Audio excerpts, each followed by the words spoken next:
जी देखिए, एक फ़ैसला शायद कल भी आया था सुप्रीम कोर्ट का, जिसमें कि सुप्रीम कोर्ट ने कहा था कि मूवी को रिलीज़ होने दीजिए और जनता डिसाइड करें कि क्या होना चाहिए। पर ठीक है, अब जो कुछ हुआ है, पर ये नहीं होना चाहिए था, क्योंकि ये जो रिट है जो मूवी के अगेंस्ट लगी है, वो शायद 3 या 4 दिन पहले ही लगी थी ना, शायद यही कुछ रहा होगा।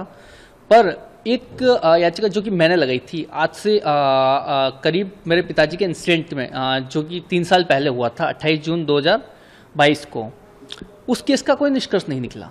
ठीक है, आज तक वो केस वैसा का वैसा है। ठीक है, उस केस में 150 गवाह थे, 150 प्लस गवाह थे, उसमें शायद 15 या 16 की पेशियां भी नहीं हुई। ठीक है, और न उसमें फास्ट ट्रैक लगा, ऊपर से वो जो केस है वो सीबीआई को एडिशनल चार्ज दिया हुआ है एनआईए का। ठीक है, वहाँ चल रहा है, तो उसमें डे बाई डे हियरिंग भी नहीं होती, नहीं उसमें बराबर पेशी हो रही है।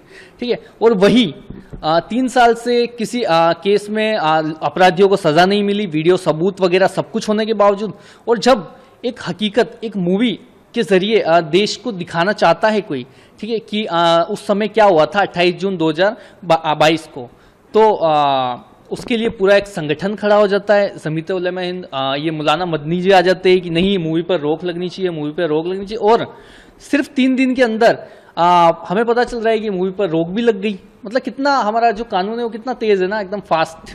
ठीक है, पर वही जब किसी केस में अपराधियों को सजा देनी होती है तो वो नहीं हो रही। बहुत मतलब गंभीरता से सोचने वाली बात है। सुप्रीम कोर्ट जा रहे हैं, अमित जी ने बोला है, तो आप क्या उम्मीद करते हैं? जी बिल्कुल, अब हाई कोर्ट में जिस तरीके से लिया है कि इसको, और जो प्रोड्यूसर सर है उन्होंने बोला है कि इसको सुप्रीम कोर्ट में भी ले जाएंगे और देखते क्या होगा आगे।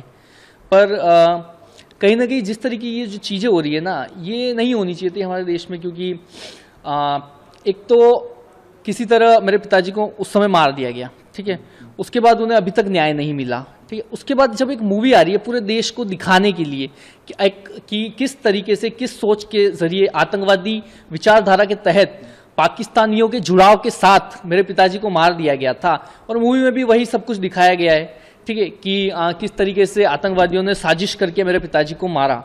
ठीक, पर इसी के अगेंस्ट पूरा एक संगठन खड़ा हो जाता है। पता नहीं उनको क्या दिक्कत है, क्या सहानुभूति है आतंकवादियों से।